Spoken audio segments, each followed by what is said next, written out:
Your child comes home, looks up at you, and repeats something the other parent said about you, something untrue, and honestly, something cruel. And in an instant, before you've even decided anything, your whole body is up. Your heart is pounding, your face is hot, and every part of you wants to set the record straight right now, to defend yourself, to make absolutely sure your child knows the truth. I want to talk about that exact moment, the few seconds right after your child says the thing, because what you do in those few seconds matters more than almost anything else you do as a safe parent. And it's probably the exact opposite of what your instinct is screaming at you to do. So in this video, I want to give you a completely different way of understanding that moment. By the end, you're going to see why your child almost never came to you with a fact that needed correcting and what they actually brought you instead. And once you see it, those hard moments stop feeling like battles you have to win and start becoming the exact place where your child learns to trust themselves. I'm Dr. Naaila. I have a doctorate in child development.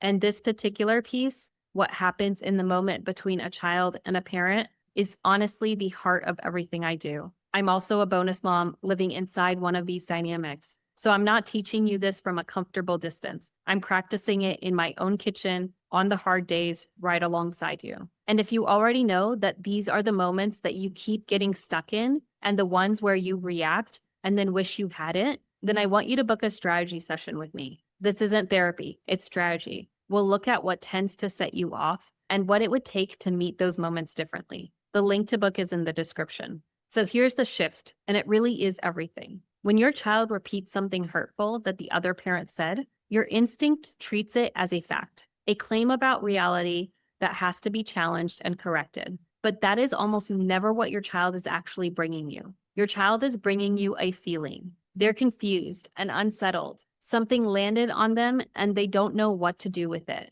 And they carried it to you, not because they wanted you to argue it, but because they needed help holding it. So when you leap to correct the fact, you can miss your child completely. You end up answering a question they weren't really asking. And the feeling that they actually came with goes unheld. Your child doesn't need you to win. They need you to be a safe place to bring the confusing things. And here's the second piece, the one that makes it so much harder than it sounds. Your child doesn't receive your words. They receive your nervous system. You can say all the right, calm, measured things, but if your body is flooded underneath, your child feels the flood, not the words. They walk away having absorbed your alarm, not your reassurance. Now, I know how that can sound.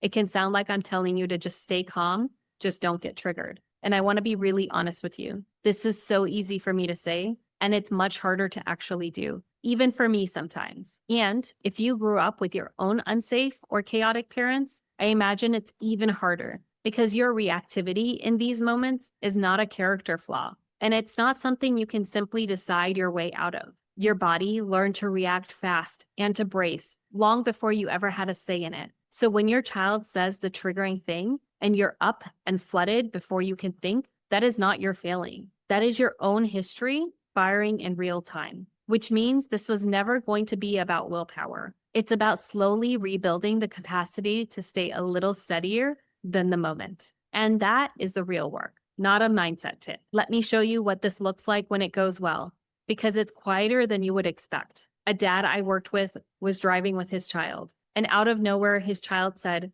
"Mommy thinks you're an unsafe driver." Now, the old instinct, the one we all have, would be to defend. That's not true. I'm a great driver. Mommy shouldn't say that. But this dad had been doing the work with me. So in that moment, he caught himself and he recognized what was really happening. His child hadn't brought him a fact about driving. His child had brought him a feeling, a little knot of confusion, something that had been said that just didn't sit right. So instead of defending, he validated. He said something like, "That sounds confusing to hear." And then once his child felt met, he did the most powerful thing of all. He didn't tell his child what to think. He gently asked, "What do you think? Do you feel like daddy is an unsafe driver?" And he let his child answer it for themselves. He handed his child back their own mind. And then, very simply, he offered the lesson underneath it all, that sometimes people with unhappy hearts will try to confuse us into believing things that aren't true,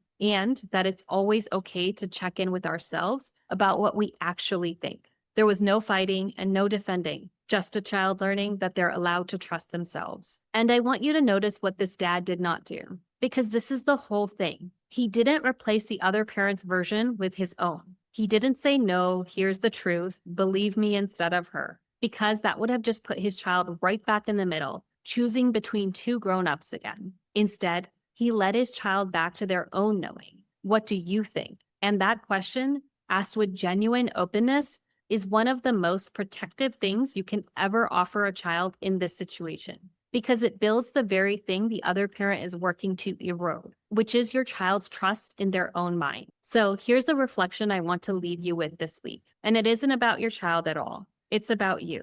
The next time your child says something that lands like a punch, I don't want you to try to respond perfectly. I just want you to notice what happens in your own body first. Notice the heat or the urge to jump in and defend in the half second before you say anything. You don't have to change it. You just have to start seeing it, because that reaction, the one that fires before you've even chosen it, is exactly what your child is about to receive. And you cannot begin to shift something that you haven't yet learned to notice. And that's exactly where the real difficulty lives, because you can understand every word of this video. You can know that your child brought you a feeling and not a fact. You can know that you're meant to lead them back to their own mind. And still, in that moment, when your child says the thing and your whole system lights up, you react before any of this is available to you. That's the gap. It isn't knowing what to do. It's being able to reach it when you're activated, especially when you're carrying your own history into the room with you.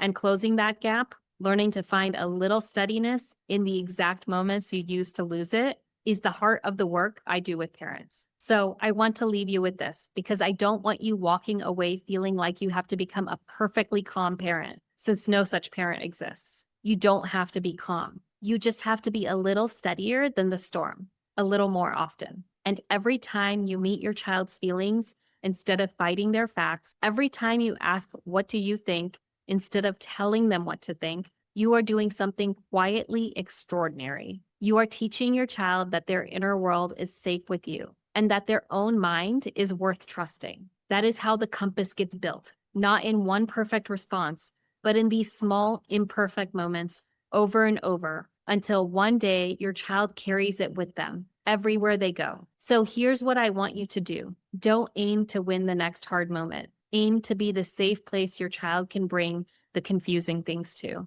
and the person who hands them back their own mind. That's the question that centers your child. And if you want help getting there with someone who both studied this and lives it, book a strategy session with me. The link is in the description. This is for the parent who is tired of reacting and wishing they hadn't, and is ready to learn how to meet these moments as the steady place their child needs.